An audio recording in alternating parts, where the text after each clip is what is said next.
Hey everybody, welcome back to Lettermen Row. It is linebackers week, so we had to go out and get one of the best in Ohio State history. I'm Austin Ward. This is Bobby Carpenter. He's the one that's the linebacker, not me. Bobby, thanks for joining us, man. Austin, my pleasure, man. Thanks for having me on. All right, so Baron Browning, heading into this senior year, his whole career has been this conversation. Should he play inside, outside, middle linebacker? Should he be a pass rusher? Should he play on the edge? He's really just been a playmaker no matter where he's been, but he hasn't really had a chance to just settle into one place and go be a star. And so there's a couple of reasons, a couple of things play into that. Number one, when you look at Barron, when he was recruited, and I didn't realize this till later, that he was purely an edge rush guy. And so you just put him on the edge, get the quarterback, set this edge, and it's a lot easier. It's more of it's an aggressive mentality. There's not a whole lot of read and react. It's just go make things happen. They slide him back here. They try to move him middle linebacker, and things have developed that just took a little bit longer than people had anticipated, or people probably wanted, actually. And then, you couple that with the fact that he's had these nagging injuries. And so when you're trying to learn a completely new position, you're going from the edge of the box down now off of the line of scrimmage, more into the middle. So you have things coming from both ways, a lot more dissecting that needs to go on. Plus, you're also a signal caller, another added layer of responsibility. And so when you miss 3 weeks here, a month there, a couple weeks in spring, like those are valuable reps to be able to develop confidence and understanding about how to play the position. And so last year, he finally was able to start settling in, but then, as you saw again during the year, injury bug crept up, pinched him, and then he was able to get back and play again at the end of the season. But those just little tweaks have been very, very critical during his development. So for a healthy Baron Browning, Bobby, how high is the ceiling for this kid? Athletically, the kid has everything you want. You look at the size, and I joke because they recruit short linebackers now. Baron Browning is not that. He is at least my size. He's got a frame similar to mine. He's 6'3", probably 245. Like, he has a frame that he could be well in the 250s and still run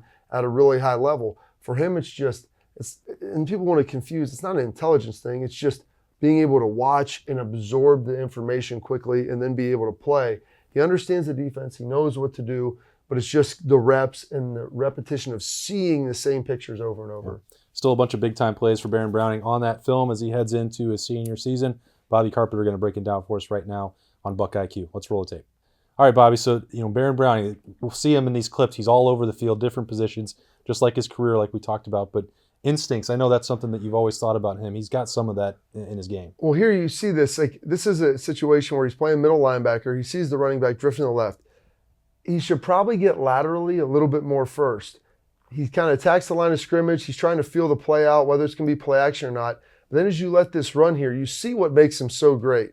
He takes a bad angle, ships in, and then boom, closing speed to come in and make the play. And so that's the stuff that you can't teach that he has. That ability that his footwork isn't always great. He's rolling with the running back. You can see Malik Harris, I think, has him in man, and then he gets back. He sees, okay, the quarterback has the ball. Footwork here, dancing around a bunch, but he's so athletic that it doesn't matter. Right. And you see him be able to close the distance and then make the play. And guys don't that he's diving to the ground because he doesn't want to get hit by it. You don't want to get hit by this guy. No, because he's a big dude, so you completely understand it. So that's one of the sacks, an early one, obviously a key in this huge comeback against Miami of Ohio. But there's another example, sort of him, waiting and reading and reacting and using that athleticism. And so this is a little bit of a spy situation. They're playing man-to-man on the outside. So what he's tasked here is these guys, I think, are splitting the running back. Pete's got the tight end here at the bottom of the screen.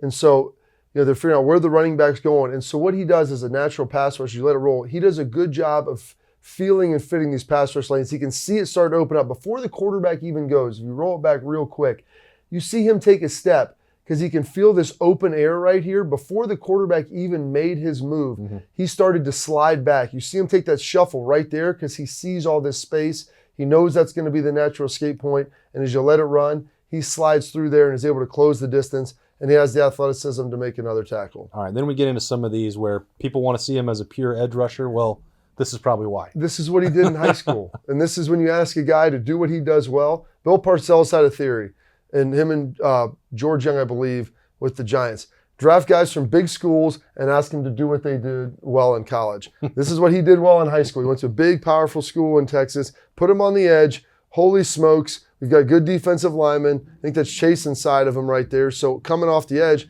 they're obviously trying to help out, and you see the speed. This offensive tackle doesn't stand a chance. You see him bend, dip a little bit, doesn't even have to do too much of that, but his raw explosion and get off that's the worst position offensive tackle. They call that the turnstile. You never want to be the turnstile, just letting them slide by. And he has so much speed and explosion there to be able to close the distance. That's stuff you can't even, like, that's stuff that's God-given. It's born like that. You can't, and he works hard in the weight room, but his explosion ability to take off like that is unbelievable. And he's coming from a different spot. This is not from the edge, but it's a little bit more of what you're talking about. And this is what you can do when you line him up, in a rush situation. He's here right in the middle. He's mugged up is what they call it, over the center when he's on the line of scrimmage. 2-point stance. They're going to run a game. They're going to stunt down the defensive tackle, and he's going to jam to hold the center right here and then fill around the outside to find that open space. So they run both guys underneath, and you see him wrap this tight, bend it, and as he comes around, boom, does a great job getting in on the play. But he has that natural feel when you see him at the line of scrimmage to attack the center, grab him, pull him, occupy him enough that they can beat him underneath, and it's a flush game. They tell Chase to rush high and to force him to the outside and to let Barron use his speed and athleticism, that if Chase couldn't grab him up right there, that Alex would, or Barron would have been the guy to fully make the play right there. Yeah, he just really seems, Bobby, comfortable when he's close to the line of scrimmage. You kept seeing it over and over, and this is just, the example of the power, not even just the speed.